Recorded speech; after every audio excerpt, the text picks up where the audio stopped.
था एक तरह से कांग्रेस का, वो भी लग रहा है कि ढह गया है। क्या कहना चाहिए आगे क्या क्या करना है? अब ये मुझे इस बात का दुख है कि ये फैसला लेना मेरे कंधों पे आया, पर जो मुझे कष्ट हो रहा था कि मेरे परिवार की तरह पूर्वांचल में हज़ारों परिवार हैं जो कांग्रेस का हर वक्त साथ देने वाले लोग रहे हैं, उनको नज़रअंदाज किया जा रहा है, उनको दरकिनार किया जा रहा है। उस बात का मुझे तकलीफ था और मुझे नहीं लगता था कि पार्टी में नेता बने रहने का कोई औचित्य था।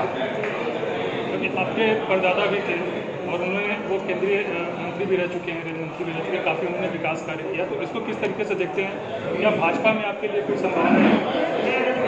हम लोगों ने अभी हकीकत ये है कि इस पर कोई चर्चा भी नहीं की है और ना कोई विचार किया है, पर जहाँ तक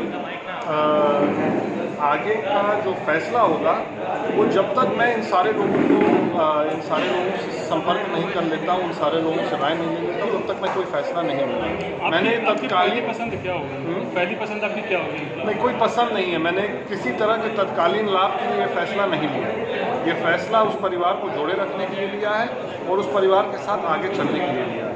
जो उनका निर्देश होगा मैं उस निर्देश का पालन। विकास कार्य जो अभी हुए हैं पिछले 5 से 10 सालों में, क्या मानते हैं कि सपा ने विकास कार्य किए हैं या फिर भाजपा ने? जहाँ तक मैं पिछले 4.5 साल की बात कर सकता हूँ और उससे पहले का विकास का आकलन आप करिए। हम लोग ये जानते हैं कि उत्तर प्रदेश को पिछले 4.5 साल में जिस तेज़ी से आगे बढ़ाया जा सकता था उस तेज़ी से आगे नहीं बढ़ाया। काफ़ी असर पड़ेगा इसमें आपके हटने से ब्राह्मण मतदाताओं पे।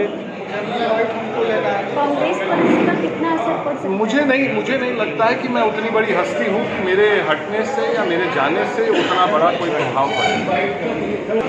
उन पार्टियों में भी मुझसे बड़ी हस्तियाँ हैं, मुझसे कई गुने बड़े हस्तियाँ हैं उन पार्टियों में। मुझे नहीं लगता है कि वो जल्दीबाजी में। आप बनारस से जुड़े हुए हैं और बैकग्राउंड भी आपका वैसा है, काफ़ी लोकप्रिय आप नेता हैं, ऐसे में क्या लगता है कि पार्टियाँ आपसे संपर्क करेंगी?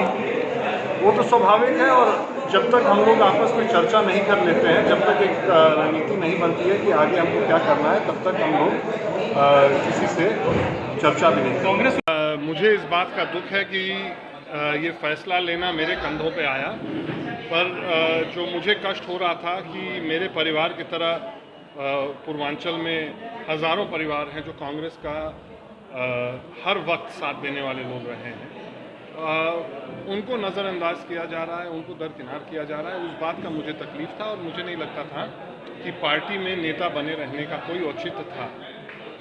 क्योंकि आपके परदादा भी थे और उन्होंने वो केंद्रीय मंत्री भी रह चुके हैं, रेल मंत्री भी रह चुके हैं, काफ़ी उन्होंने विकास कार्य किया, तो इसको किस तरीके से देखते हैं?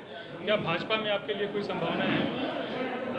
हम लोगों ने अभी हकीकत ये है कि इस पर कोई चर्चा भी नहीं की है और ना कोई विचार किया है, पर जहाँ तक आगे का जो फैसला होगा वो जब तक मैं इन सारे लोगों से संपर्क नहीं कर लेता हूँ, उन सारे लोगों से राय नहीं ले लेता हूँ, तब तक मैं कोई फैसला नहीं लूँगा। मैंने तत्कालीन पसंद क्या होगी? पहली पसंद आपकी क्या होगी? नहीं, कोई पसंद नहीं है। मैंने किसी तरह के तत्कालीन लाभ के लिए ये फैसला नहीं लिया है। ये फैसला उस परिवार को जोड़े रखने के लिए लिया है और उस परिवार के साथ आगे चलने के लिए लिया है। जो उनका निर्देश होगा मैं उस निर्देश का पालन करूँगा। विकास कार्य जो अभी हुए हैं पिछले 5 से 10 सालों में, क्या मानते हैं कि सपा ने विकास कार्य किए हैं या फिर भाजपा ने? जहाँ तक मैं पिछले 4.5 साल की बात कर सकता हूँ और उससे पहले का विकास का आकलन आप करिए।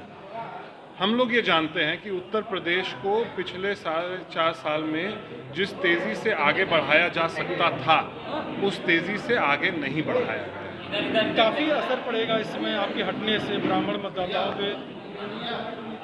कांग्रेस पर इसका कितना असर पड़ सकता है? मुझे नहीं लगता है कि मैं उतनी बड़ी हस्ती हूँ कि मेरे हटने से या मेरे जाने से उतना बड़ा कोई प्रभाव पड़े। लेकिन सभी पार्टियों के एक ब्राह्मण चेहरे की तलाश है पूर्वांचल के लिए, क्या आप वो हो सकते हैं?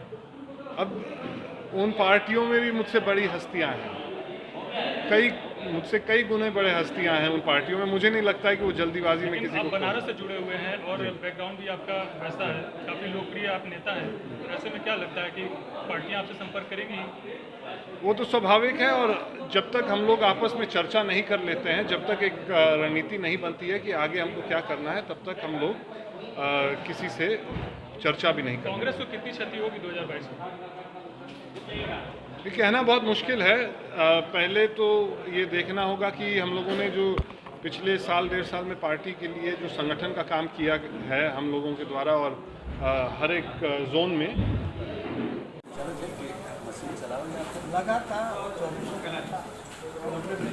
आप सबका नाम जानते हैं?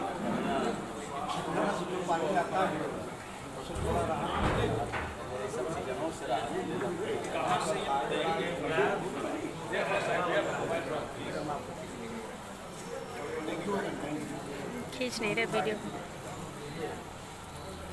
करना। तो आज जो पूरा समाज है, बौद्धिक समाज, और उसको उसके बारे में सोचना पड़ेगा। देश के नेतृत्व को और समाज के लोगों को अपमानित हो रहा है। उसका ये भी कारण हो सकता है कि देश का वर्तमान नेतृत्व बौद्धिक समाज पूरे भारत के